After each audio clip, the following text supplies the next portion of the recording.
Hi అండి, welcome to our channel. ఈరోజు మన ఛానల్లో ఫ్రాన్స్ దమ్ బిర్యానీ ఎలా చేయాలో ఒకసారి చూసేద్దాం.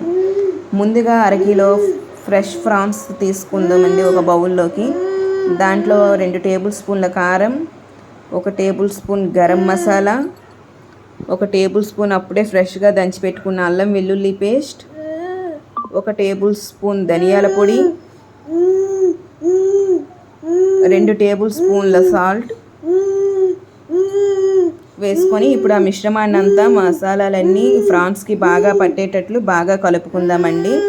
కలుపుకున్న మిశ్రమాన్ని ఒక అరగంట పాటు పక్కన పెట్టేయండి. చూడండి, ఇప్పుడు పాప కలిపేస్తుంది ఎంత బాగా. చూడండి ఎలా కలుపుతుంది.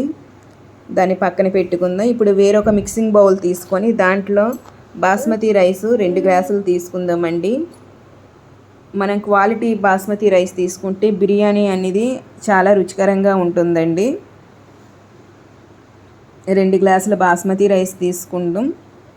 ఇప్పుడు ఈ 2 గ్లాసుల బాస్మతి రైస్ని 3 సార్లు వాటర్లో వేసి కడిగేసి దాన్ని కొంచెం మనం ఒక 30 నిమిషాల పాటు సైడ్కి ఉంచుకుందామండి, నానబెట్టుకుందాం. చూడండి, ఇప్పుడు పాప వాటర్ కూడా వేస్తుంది. చూడండి, దాన్ని 30 నిమిషాల పాటు సైడ్కి పెట్టుకుందామండి. ఇప్పుడు మనం ఎందలైతే బిర్యానీ చేయాలనుకుంటున్నామో ఆ తపేల పొయ్యి మీద పెట్టుకొని దాంట్లో 2 టేబుల్ స్పూన్ల నూనె వేద్దామండి.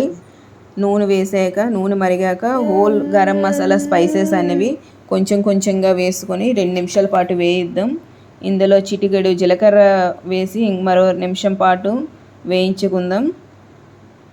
ముందుగా మనం తరుక్కున్న ఒక పెద్ద సైజు ఉల్లిపాయని వేసుకొని 2 నిమిషాల పాటు కలుపుకుందామండి. ఇప్పుడు అల్లం వెల్లుల్లి పేస్ట్ 1 టేబుల్ స్పూన్ వేద్దాం. వేసి దాన్ని కూడా బాగా కలుపుకోండి. ఇప్పుడు ముందుగా తరుక్కున్న ఒక పెద్ద సైజు టమాటాని వేసి ముక్కలు దాన్ని కూడా కలుపుకుందాం. టమాటా మగ్గేటంత వరకు కలుపుకోవాలండి. దీంట్లో రుచికి సరిపడా ఉప్పు, 1 టేబుల్ స్పూన్ పసుపు వేసి కలుపుకుందాం.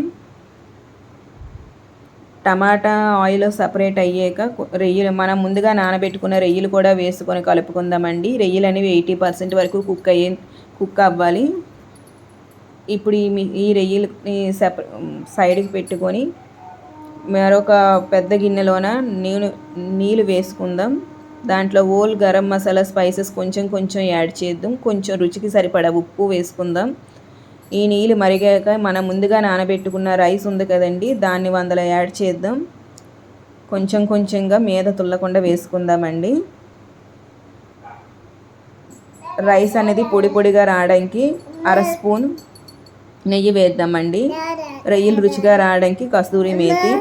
రొయ్యలు రైస్ 80% కుక్ అయ్యాక రైస్ని ఫుల్గా ఫిల్టర్ చేసుకొని రొయ్యలు ముందుగా ఉన్నాయి కదండి దాని మీద వేసుకుందాం లేయర్గా. రైస్ వేసుకున్నాక బ్రౌన్ ఆనియన్స్ ఉంటాయి కదండి, 2 పిడికిలు బ్రౌన్ ఆనియన్స్ కూడా మనం వేసుకుందామండి. మంచి ఫ్లేవర్ వస్తుంది.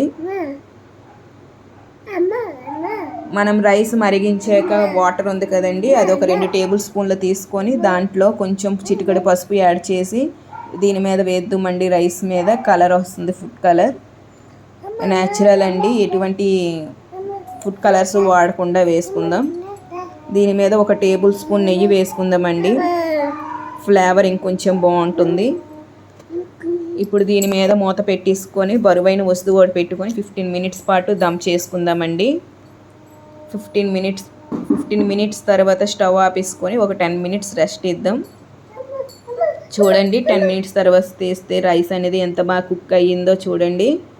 మంచి రుచికరమైన prawns dum biryani. Please like, share and subscribe అండి.